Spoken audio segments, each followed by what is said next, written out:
মতুয়া হতে গেলে ইসলাম ধর্ম ত্যাগ করতে হয় না, মতুয়া হতে গেলে খ্রিস্টান ধর্ম ত্যাগ করতে হয় না, মতুয়া হতে গেলে বৌদ্ধ ধর্ম ত্যাগ করতে হয় না। যার যার ধর্মের থেকেই মতুয়া হওয়া যায় যদি হরিচাঁদ ঠাকুরের বাক্য পালন করা যায়।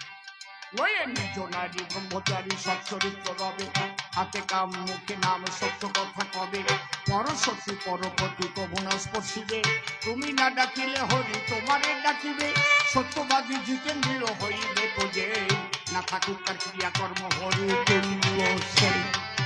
আর লাগবে না, কিছু লাগবে না, তুমি তাই বাড়িতে ছুটপট করে বেড়াবা, তুমি হবা পাবে। অন্তরের জগতে তুমি বাক্য সিদ্ধ মহাপুরুষ হয়ে যাবে। এই কয়টা কথা বলো। তুমি মুসলমান হলে তুমিও বাক্য সিদ্ধ মহাপুরুষ হয়ে যাবে। তুমি যে ধর্মের হও, তিন করি মিয়া মুসলমান ধর্ম ত্যাগ করে মত হয়েছিল।